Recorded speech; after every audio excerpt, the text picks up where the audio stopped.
हवा तेज चल रहो है, कपड़ा उठा ले तो हैं। अम्मा मैं भी उठाती हूँ।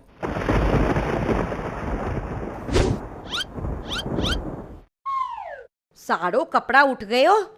चिंकी हम जा रहे हैं नीचे। ठीक अम्मा, मैं थोड़ी देर बाद आऊंगी। ठीक है, जल्दी आइयो।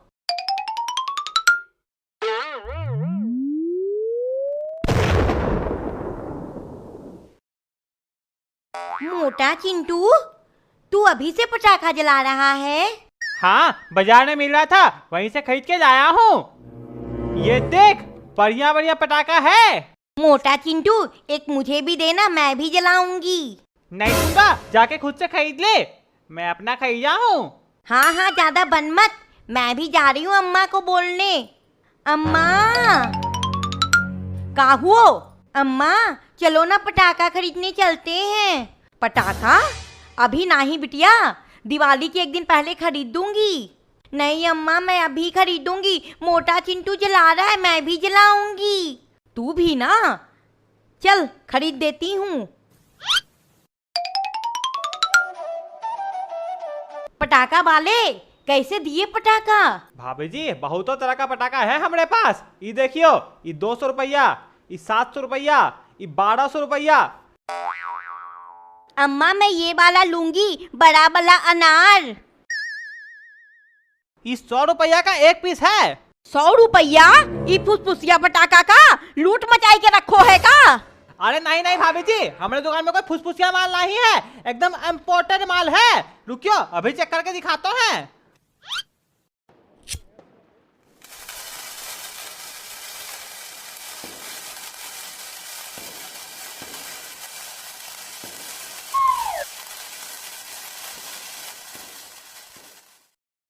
ये देखो कितना अच्छा जलो हमरा चरखी।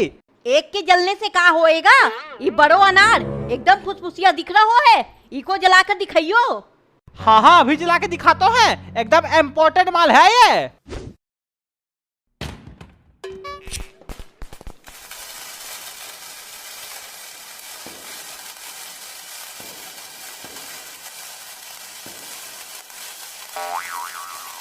ये देखो कितना अच्छा जल रहा है। अम्मा इसका पटाखा तो सही में बहुत अच्छा है, पर दाम बहुत ज्यादा है। बिटिया तुम परेशान नहीं हो, हम कछो जुगाड़ लगातो हैं। अरे ओ पटाखा वाले, अब हमरो बिटिया जलाकर देखेगी पटाखा, तब हम खरीदेंगे। हाँ हाँ, कोई भी पटाखा जला के देख लियो, एकदम अच्छा पटाखा है हमरो। मैं रॉकेट जलाकर देखूंगी। ये पटाखा को तो मैं जलने ही नहीं दूंगी। क्या करूं? हाँ, तिल्ली ही निकाल देती हूँ।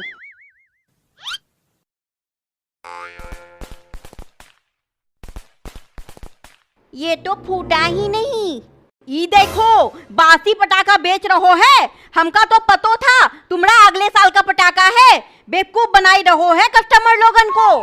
अरे भाभी जी, थोड़ा धीरे बोलो, पूरे मोहल्ले को सुनाओगी क्या?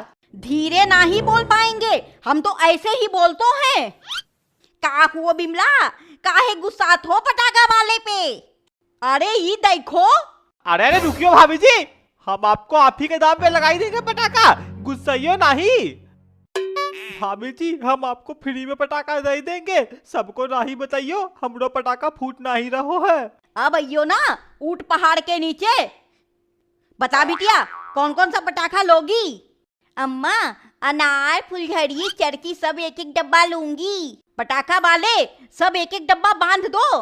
बिमला तुम तो बहुत ज्यादा पटाखा खरीद रही हो। और नहीं तो का, हम लोग खानदानी रईस आदमी हैं, बहुत सारा पटाखा खरीद तो है दिवाली में। चल बिटिया।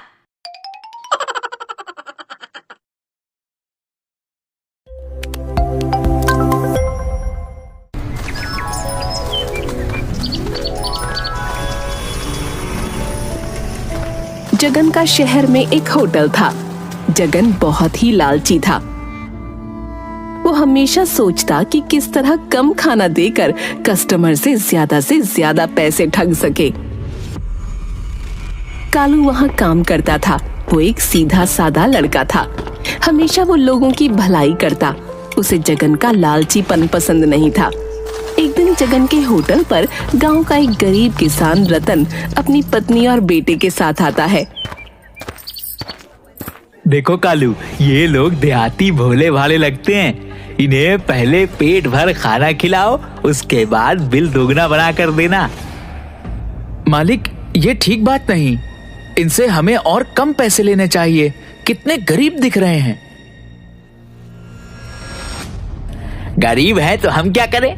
मैंने कोई धर्मशाला थोड़े ही खोल रखा है।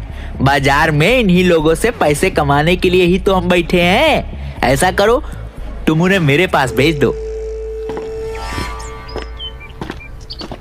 हाँ साहब, क्या खाएंगे? हम तो गांव के गरीब किसान हैं भाई। हम लोग तो रोटी सब्जी और दाल भात से ज्यादा कुछ मालूम ही नहीं है।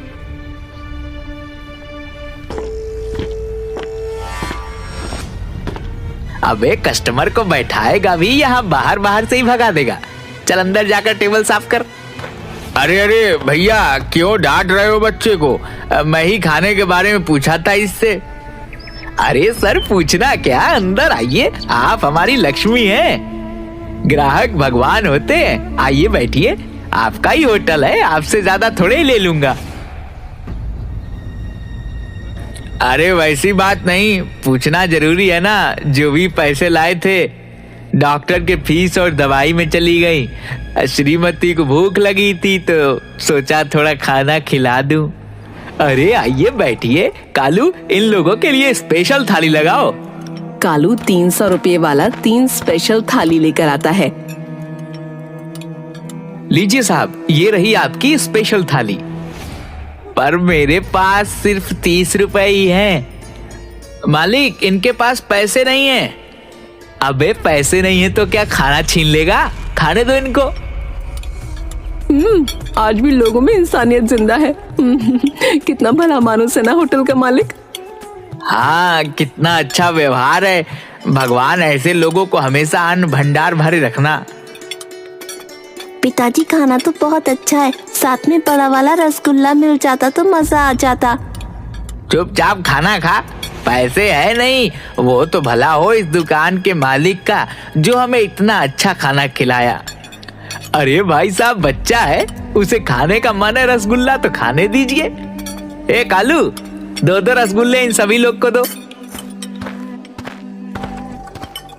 अरे भाई साहब, इतनी खातिरदारी ठीक नहीं। वैसे शानदार खाना खिलाने के लिए धन्यवाद। कालू, ये लो, साहब को खाना का बिल दे दो। कालू जाकर रतन को बिल देता है। बिल 1050 रुपए का होता है। पिताजी, हमारे पास तो सिर्फ 30 ही रुपए है। शेष पैसे कहाँ से आएंगे? इन्होंने तो कहा था कि पैसे की कोई चिंता नहीं, अपना होटल समझकर खाइए। हाँ, मैंने तो बोला भी था इन्हें कि हमारे पास सिर्फ 30 रुपए बचे हैं और इतना महंगा खाना। अरे 30 रुपए थाली खाना मिलता है। यहाँ तो सब्जी, तड़का, सलाद, पानी सबके अलग अलग चार्ज है। क्या हुआ भाई साहब, क्या समस्या है? देखिए भाई साहब, मैंने तो पहले ही बोल दिया था आपको कि हमारे पास सिर्फ 30 रुपए ही हैं। पूछिए कालू से। हाँ मालिक, मैंने आपको पहले ही बता दिया था। सुन लीजिए, आपने ही बोला था कि पैसे नहीं है तो क्या खाना छीन लेगा। अरे वो तो शिष्टाचार में बोल दिया था। इसका मतलब ये थोड़ा ही है कि मुफ्त में सभी को खाना खिलाता रहूं, हैं? तो उसी समय बोल देते कि मैं सेवा नहीं दे पाऊंगा। पर इतना महंगा खाना, मेरे यहाँ 30 रुपए में चावल, दाल, भुजिया, सब्जी, पापड़, अचार, ऊपर मूली, खीरा और प्याज का सलाद भी। भाई मेरे यहाँ तो यही रेट है, भले तुम्हारे गांव में फ्री में ही खिला देते हो। अब करना क्या है ये बताइए। हमारे पास तो पैसे हैं नहीं। ठीक है, तो आप कुछ सामान यहाँ रख दो। जिस दिन पैसा दे जाओगे उस दिन मैं आपको लौटा दूंगा। लेकिन मेरे पास तो वैसा कुछ नहीं है जिसे मैं आपके पास गिरवी रख सकूं। है ना वो जो भाभी जी के गले में मंगलसूत्र है? नहीं, मैं ये मंगलसूत्र नहीं दूंगी। ये मेरे सुहाग की निशानी है। इसे मैं कभी अपने से अलग नहीं कर सकती। जिस दिन से इन्होंने इसे गले में डाला है उस दिन से ये मेरे गले में ही है, कभी मैंने इसको अलग नहीं किया। मालिक, ये अच्छी बात नहीं। मंगलसूत्र किसी औरत का सुहाग होता है। आप मेरी पगार में से पैसे काट लीजिएगा। अच्छा, बहुत आया अपने पगार में से कटवाने वाला। 5,000 पगार ही है, उसमें से 2,000 तुम एडवांस ले चुके हो। अगर ये पैसे काट लिए तो अपने बाप को क्या भेजोगे? कुछ भी हो जाए, ये भी मेरी माँ के समान है और मैं किसी भी माँ को इस तरह बेइज्जत होते नहीं देख सकता। जाओ चाचा, आप लोग जाओ। बेटा, तुम्हारा ये उपकार मैं जीवन भर नहीं भूलूंगा। अगली बार जब भी मैं शहर आऊंगा तुम्हें खोज कर तुम्हारा पैसा लौटा दूंगा। अरे चाचा, पैसा लौटाने की जरूरत नहीं है। यह भी मेरी माँ के समान है। मेरी माँ बचपन में ही गुजर गई थी। माँ का दर्द क्या होता है यह मुझसे अच्छा किसे पता होगा। जुग जुग जियो मेरे बेटे, जरूर तुम्हारी माँ संस्कारों वाली रही होगी। रतन अपने परिवार के साथ वहां से चला जाता है। रतन के जाने के बाद जगन कालू को बहुत खरी खोटी सुनाता है।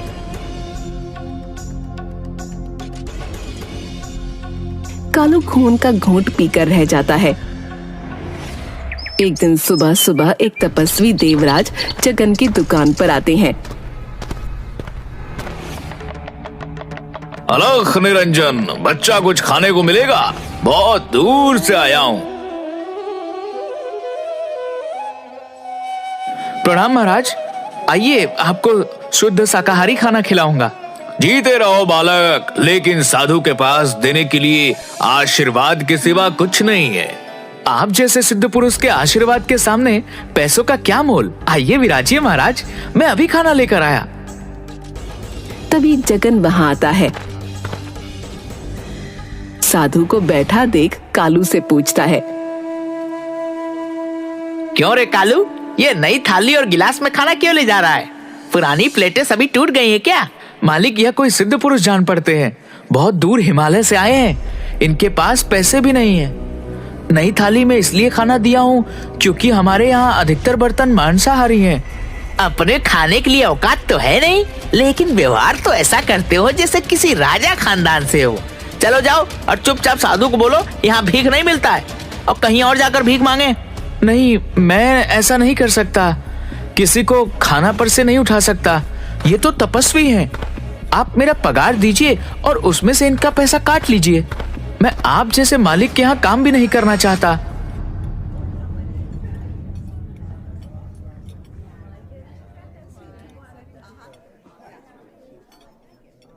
तेवर तो नवाबों जैसे हैं तुम्हारे। ये लो एडवांस। रतन का और साधु का पैसा काटकर 1950 रुपया है और फुटो यहाँ से। ठीक है, इसमें से 300 रुपए और रख लो मेरे आज के खाने का।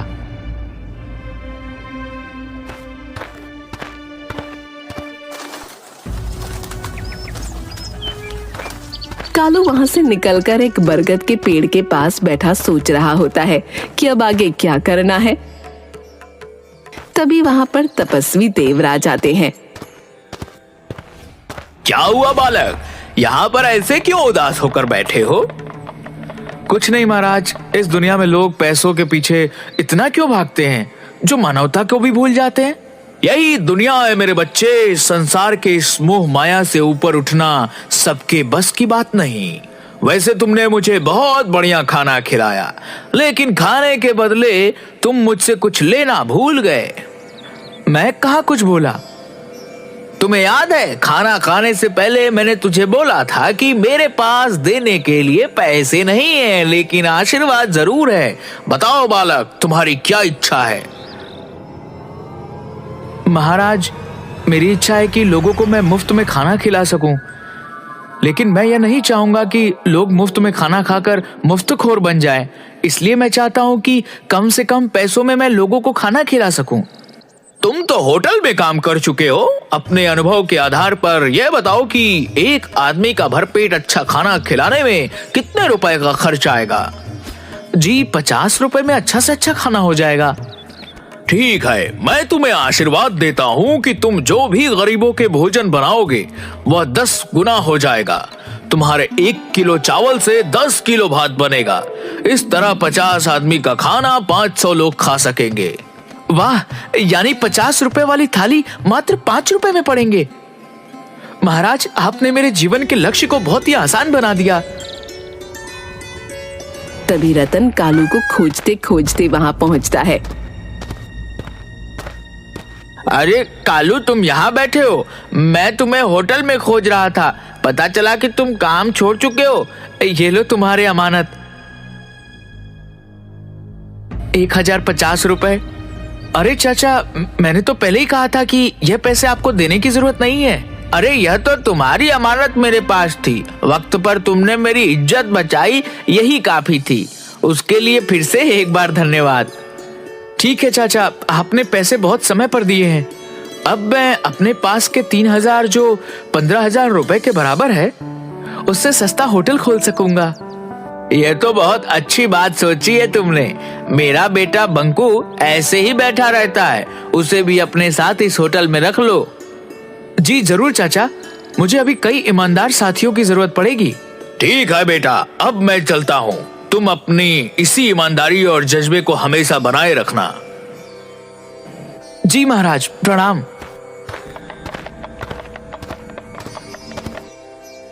मैं भी चलता हूँ बेटा। कल से बंकू तुम्हारे होटल में काम करने आ जाएगा।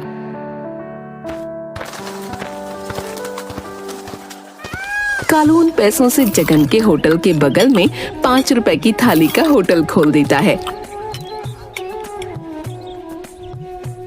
पहले तो लोग 5 रुपए की थाली का बोर्ड देखकर इसे मजाक समझते हैं, लेकिन जब होटल के अंदर खाना खाते हैं तो उन्हें आश्चर्य होता है कि 300 से 400 वाले खाने को वो मात्र 5 रुपए में कैसे खिला रहा है। लोग उसे बहुत धन्यवाद देते हैं। जगन का होटल बंद हो जाता है क्योंकि वही खाना 5 रुपए में कालू के होटल में उपलब्ध था।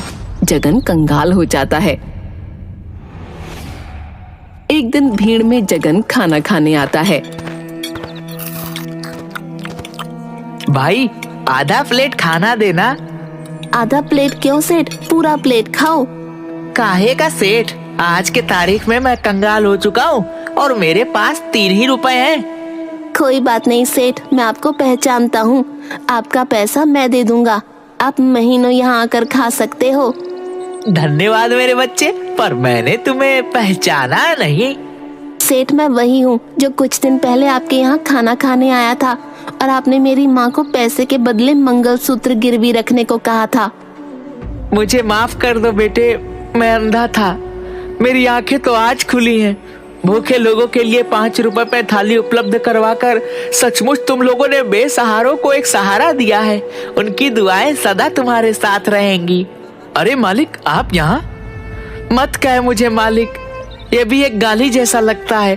5 रुपए की थाली वाली इस होटल में जो सुकून है वह बड़े बड़े होटलों में नहीं मिलेगी। तो ठीक है, कल से आप भी आइए और मैनेजर की कुर्सी संभालिए।